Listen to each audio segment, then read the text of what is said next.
What's up, you guys? Sean Ross, managing editor, FightfulMMA.com, FightfulWrestling.com. We're live here on YouTube.com/Fightful. This will go up later at YouTube.com/FightfulMMABoxing. But hey, all you got to do to make sure you see it live, Fightful.com. It'll stream right there live on the site. Man, we've got plenty to get into. This will be a bit of an abbreviated show, although we will cover UFC Newark in full on the Fightful MMA podcast, Tuesday, 2 p.m. Eastern, with Showdown Joe Ferraro. But if you all don't mind, leave us a thumbs up. Subscribe to this channel. Subscribe to our other channel. Let's go ahead and talk about UFC Fight Night Newark. This was a fun show. You can say what you want about that main event and how you feel about Colby Covington. Man, there was a lot going on today. And if you weren't a part of our live discussion, you missed out. 300 plus comments over there for an afternoon UFC show with not a lot of buzz. You had Miranda Granger defeating Hannah Goldy. Miranda Granger took this fight on short notice, really swept the fight. I would like to see Goldy and Granger in action against someone else for a little bit more of an accurate representation of what they can do. Both of them fighting a weight division up. Granger on a couple weeks' notice. She looked very good, though, she being Granger. Claudio Silva defeated Cole Williams via rear naked choke. So this show, man, the theme of this show were sons of bitches getting choked out. Man, what was up today? Now, to be fair, there were a couple of spots where you couldn't have really helped some of these. And Claudio Silva had Cole Williams face down, or I think it was the Pudilova fight. My God, there were, I think, 5 choke finishes here. But Claudio Silva managed to win this one. He's a seasoned 36 years old. He'll be 37 next month. And he is sitting at 5-0 in the UFC. So you got to watch for him. And he beat a guy who missed weight. So, I mean, I'm looking at Claudio Silva, and I'm looking, he had a performance of the night against Nordine Taleb last year. And this year alone, he's 2-0. But we're starting to see him get back into the fold. I mean, a lot of you all may not remember this, but Claudio Silva took off 3.5, 4 years. I think it was 3.5 years. He beat Leon Edwards, who is atop things right now. And he took 3.5 years off that really in his early to mid 30s, which he couldn't do. And since then, Leon Edwards has won like 9 of 10, with his only loss being to Kamaru Usman. So that's something to look out for. And you get Claudio Silva back in action. He's won 3 fights since he came back last year. Yeah, I think you give him a top 15 guy now. He ended this very quickly. And man, you wonder what would have happened if he didn't miss all that time. Man, that's such a bummer. I mean, Silva was supposed to fight, I think he was supposed to fight Taleb originally in 2015. And then he was supposed to fight Seer Baharazada in 2016. And yeah, it just didn't work. He had a bunch of injury issues and didn't happen for him. I'll tell you who it happened for. Lauren Murphy. Man, she did great. She looked wonderful in this fight against number 12, Mara Romero Barrera. She continues to keep herself relevant in this division. She's number 10. She's won 2 out of 3. She had dropped that fight against Ajara Eubanks over a year ago and came back 14 months later. And most people who can't piece 2 wins in a row together in the UFC don't hang around in that top 10 division. She did and will. And you can say what you want about consistency. She's at least winning some fights these days. At flyweight, she's 2-1. Good finish by her. She really, really set up with that knee. It looked really great. Matt Schnell is somebody we all got to look out for now. Matt Schnell in this flyweight division pleads for people to pay attention to the flyweights. He's won 4 fights in a row. He stepped into the UFC and lost 2 fights. He was on the tough tournament. Beat Matt Rizzo, lost to Tim Elliott, then stepped in and lost 2 fights in a row. He lost 1 at bantamweight. He lost 1 at flyweight. And since then, he's not lost any. He's had a great streak over the last 2 years, fighting between bantamweight and flyweight. Fought Luis Smoka at bantamweight earlier this year to kind of meet him there, but a couple finishes back-to-back, a triangle choke, and he put out Jordan Espinoza real quick. I didn't think Espinoza would have tapped that quickly to that, but I mean, what more can you do there? What more can you do? It's just, it was locked in. And Matt Schnell says that he deserves a top 10 opponent, top opponent. He does. I would give Matt Schnell Alexandra Pantoja next. Antonina Shevchenko. First off, I want to talk about the dedication of Valentina Shevchenko. In 1 week, she has a UFC championship fight against Jessica Andrade.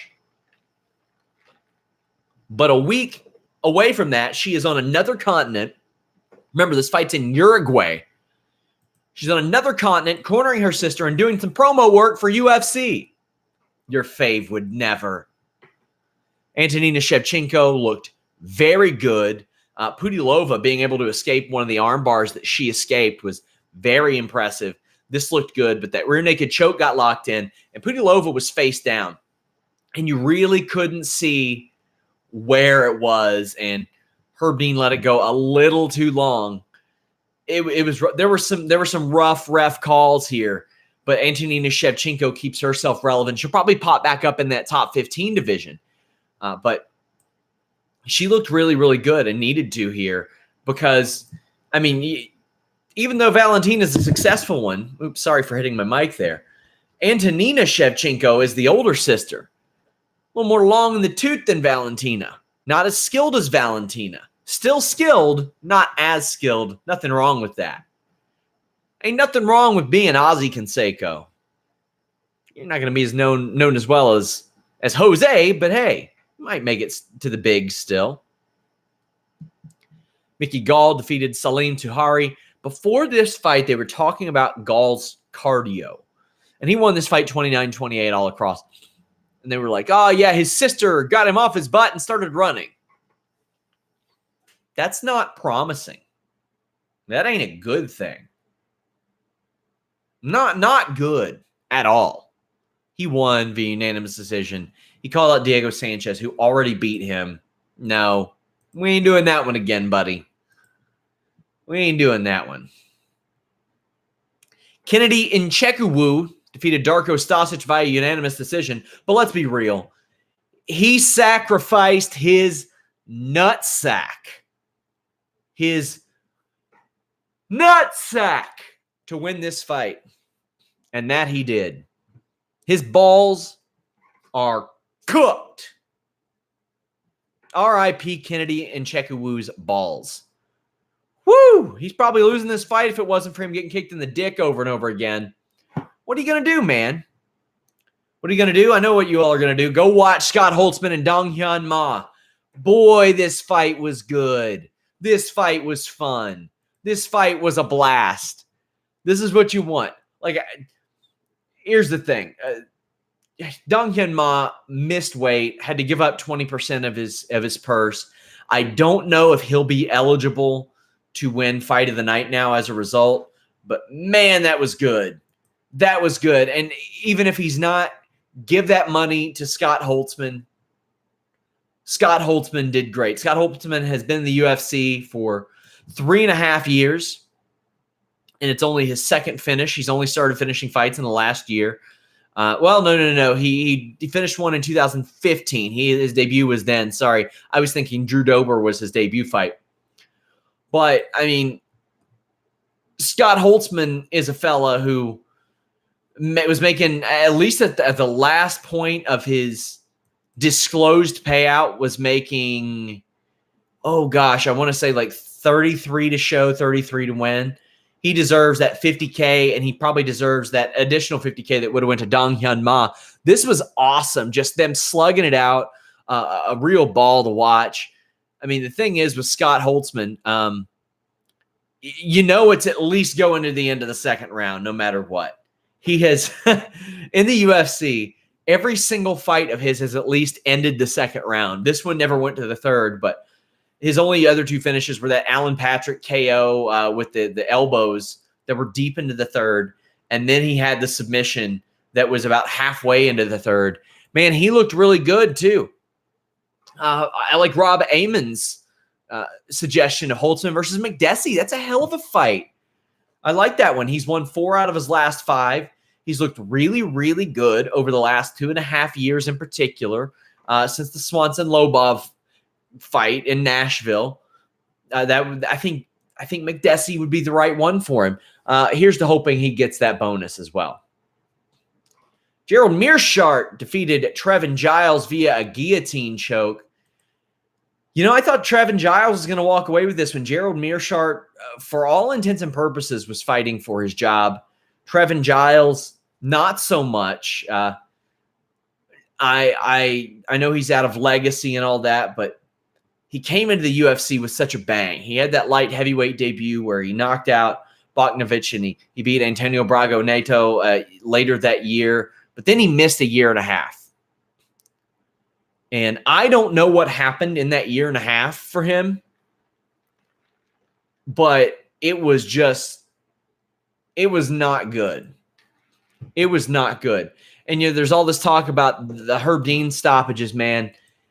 I think, especially considering who was on the card, that Herb Dean was like, man, I really don't want the highlight on me for bad stoppages. And the unfortunate reality is there were a lot of them from him. Cheers. A big jug of water. It's unfortunate because Herb Dean is a very tenured ref. And the thing is, man, Trev Giles was tapping. And Herb Dean couldn't see it. And you got to put the hands in the eyesight of the ref.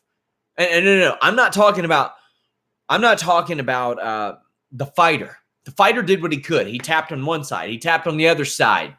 He was probably about to start tap dancing in the cage. Herb Dean was watching the choke and didn't watch the hands. Come on, man. You can't do that. I mean, I've seen it. I saw as many bad stoppages tonight as I have most of 2019 in the UFC. Now, here's the thing. Unless this choke is on for a stupid long amount of time, you're not in any real risk of danger. None of these people that were choked out and it was late were in any real immediate danger of brain damage or anything like that. Now, meanwhile, if you eat about 3 or 4 extra punches, you're in danger of damaging some things. You break your nose, you break your orbital, you could break any number of things. You could, quite frankly, screw up your brain for life. Nobody that got choked out tonight was on, like, a lot of people have this weird misconception that, it's not that hard to strangle somebody. It's very hard to strangle somebody. And I'm not speaking from experience, but, I'm a noted fan of Investigation Discovery, and you hear these people that are like, oh, I accidentally strangled her. No, you didn't, homeboy. That takes a long time. It takes you long enough to realize what you're doing, probably be like, God damn, this is taking an awful long time. Why does it take this long? And then by then, you've gone too far, I would imagine. None of these people were in that danger. It was a few seconds. Extended, yes. Dangerous, no. Should it have happened? No. But look up and down this show. You got people not being seen going out. You've got low blows. Man, it was the Wild West out here. And I don't want to say the Wild West because Gary Copeland, who, I can tell you our fight team has had some issues here and there with his reffing here in Kentucky. But I just like, I look at what he did in this fight, and I think he did well. I mean, when I'm talking about Copeland and the Nchekwu fight, I don't see him as really screwing up that bad. I think that he did what he had to do. Darko kept kicking the guy in the balls, but Herb Dean's night was not a good one, man. Not a good one. Nasrat Haqparast defeated Joaquim Silva via KO. Hot harassed, wouldn't call anybody out after the fight, but hey, man, he's a soon-to-be 24-year-old prospect who's won 3 in a row and needed a finish. Because anybody who followed what he was doing on the regional circuit in Germany and heard about this guy that was putting people out within a couple minutes at lightweight and welterweight all over the place. He was really versatile. He came in, he lost to Marcin Held, didn't look impressive in doing it. He beat Jacasey, he beat Goldy, and the Goldy fight was real good. It was real good. But now he's stateside, and the first impression he makes stateside is knocking out Joaquim Silva. And Joaquim Silva ain't an easy out, my guys. He had won 4 out of his last 5 in the UFC before this fight. That great fight against Jared Gordon where he knocked out Jared Gordon and Haqparast put him out, man. Do I think that a top 15 is happening for Haqparast? Nah, that's too deep of a division. We're probably not getting that. But still, you'll look at that and you're like, okay, good for him. A good win. A reminder, guys, leave a thumbs up on this. Subscribe. This will be up on the MMA channel later, along with some clips as well. Main event time. Co-main event time. Jim Miller defeated Clay Guida. It was amazing that this fight had never happened. See, I grouped Clay Guida and Jim Miller in there with the guys like Joe Lozon and Diego Sanchez. And gosh, who else? There's all these people. Chiesa for a while. Benil Dariush is going to get to that point. Melvin Gillard for a while.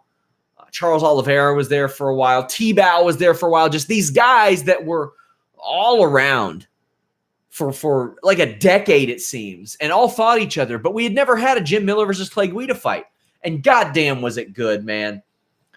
Guida had won 3 of 4 leading into this fight. And Jim Miller had won 2 out of 3. And, man, the guy had been fighting with Lyme disease for a while, lost 4 in a row, and has turned his career around. I mean, there were 2 points. Like, I remember not promoting, but the week of UFC 200 was when we launched Fightful. Cheers. And he was fighting Gomi. And Gomi sucked at that point. And I remember thinking, man, this is UFC's way of getting him a win because he had lost 4 out of 5. The only person he had beaten that period was Danny Castillo with a split decision. And he beat Gomi. And he went on this nice little stretch in 2016. But then 2017 happened. And he lost 4 fights in a row. He lost 4 fights in 14 months. And it was against real good competition, too. Poirier, Pettis, Trinaldo, Hooker, all those guys. And it's like, damn, he's done. Last year, I thought he was done. Not so much. In 11 months, he's went 3-1. Guida cracked him pretty well. But Miller just fired back, dropped him, and applied a guillotine choke. And Guida was out a while. It's humbling to see Guida put out like that, man. That ain't Clay Guida, man. When's the last time you saw him get submitted? Like 8 years ago? And I know there was a stretch back then where he got submitted a lot, but shoo, boy. This was humbling to see the ref just hold him up as he went limp. Damn, bro. That was rough. Clay Guida's going to still be around, man. He's like, you think the UFC's going to let him go because he's win-loss? Hell no. He's going to be with the UFC for the foreseeable future. Jim Miller looked great. Good for him. Main event time, Colby Covington defeated Robbie Lawler. One-sided ass whipping this was. Donald Trump had tweeted his support. I'm not going to get political here. I don't really give a shit about that in relation to MMA and all that stuff. You all aren't here to hear my political thoughts. But the Trump brothers were in attendance, and boy, were they thrilled with Colby Covington's performance. And you can say what you want about the politics, and like I said, I'm not getting into it. This is a giant rub for the UFC and Colby Covington. And let's not play dumb. The race aspect of Colby Covington and Kamaru Usman will play a huge role in that fight. For better or for worse. Now, I just want to say this. I'll put this out there, and I don't want to expose the people from American Top Team that told me this, but there were a couple of people from American Top Team that told me in confidence that they feel that this entire Covington thing is an act, that he is working everybody, that he knows how to get attention, that he knows how to get all that, and he's just working everybody. Hey, I mean, Dan Lambert's his manager. Dan Lambert knows pro wrestling. Colby Covington did pro wrestling. He was in Impact Wrestling 2 years ago. If that's the case, whether or not it's the case, whether he's working everybody or not, he got the goddamn president to tweet about him. Now, I realize that ain't exactly a tough thing to do in this day and age. But he had the Trump brothers there sitting there going, 5 rounds to 0, buddy. Thumbs up, holding their kids up at him. You don't think that he and the UFC are going to milk that for all they have? Oh, my God. That's brilliant for the UFC. I can't really... Good for Colby Covington. Whatever, man. And the fight's on. Him and Kamaru Usman. Kamaru Usman sitting out there watching it all unfold. Now, Covington just dominated this fight. What do you want me to say about this fight? He had some masterful wrestling. I love the head positioning, forcing Lawler, if he were to get up, to have to drag Colby Covington up with him. That weight, it's very important. Covington won this fight at everywhere. Long distance range, medium range, clinch range, in the clinch, wrestling, up against the cage, on the ground. It's just, it was all Colby Covington. Towards the end of the fight, Robbie Lawler landed a couple punches, but Covington ate him. And that was it. And that's goddamn impressive for Colby Covington. To be able to take a punch like that from a guy like that. Colby Covington hasn't finished a guy in 3 years, Max Griffin, but he is putting together some kind of resume. Lawler, Dos Anjos, and Damian Maia over the last 2 years. Hopefully we see this Usman-Covington fight a lot sooner than what we have been. I mean, Covington fought once last year, and he's fought once this year. He never lost that UFC interim welterweight championship. So it is hard for me to call Usman an undisputed champion. And it's just the only person who has found success against Covington, as Joseph Boza points out, is Warley Alves.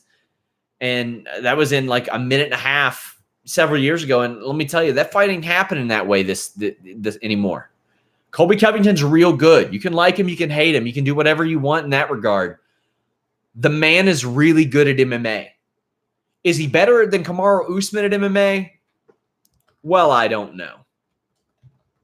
Now, this is going to be a well-built fight. A very well-built fight. But I think this could quite possibly be one of the most boring championship fights in the history of the UFC. Kamaru Usman, in his last 9 fights, has 1 finish. Yuck. Yuck. Colby Covington came out to Kurt Angle's theme. He had said that the intent was to get the "you suck" chance. He knows what he's doing. It's a smart move. So right now, Josh Charbonneau says they're going at it on the post show right now, being held by security. Can't wait to check that out. Of course, you're going to have all kinds of coverage over at FightfulMMA.com. Reminder, every Tuesday, 2 p.m. Eastern, Fightful.com, FightfulMMA.com, the Fightful MMA podcast. Hot dog. Robbie Lawler, no intent to hang it up based on his comments after the fight. And hey, he got blown out of the water, but he didn't get finished. If he got finished, yeah, sure, whatever. Maybe start to throw that down. But Joseph Boza says, sure, Sean and Showdown Joe will react to the Cyborg mess. I kind of did. I've said this over and over again, and I'm going to really hammer it home on Tuesday. I've been saying this over and over again. Chris Cyborg's management is counterproductive. And I know who the hell her management is. It's her fiance, Ray Elby or whatever it is. Blocks everybody that criticizes her. Then spams every media outlet that doesn't criticize her or that he just doesn't pay attention to with links. He puts a bunch of spam links on her social media, has her going to the performance center uninvited, runs stories on her social media that are not true, has people on her production team edit a bunch of shit. Okay, listen, you can call Dana White an asshole in this situation. Sure, I'll buy it. The things that he has said about Cyborg looking like a man in the past, shitty. But you all also can't pretend to tell me that if a fighter wanted a bunch of cake fights, she wanted to fight Pam Sorensen and Cindy Dandois, they wanted her to fight Amanda Nunes. Then that production team butchered something trying to make Dana White look like a liar. It ain't that tough to make him look like one. Amanda Nunes won that fight in a minute and a half. I really like Cyborg fighting again after that, but I'll go off on that on Tuesday. Rob in the chat says, I see Cyborg going after UFC, White, and Rogan in a defamation lawsuit. That ain't happening. I guarantee you that doesn't happen.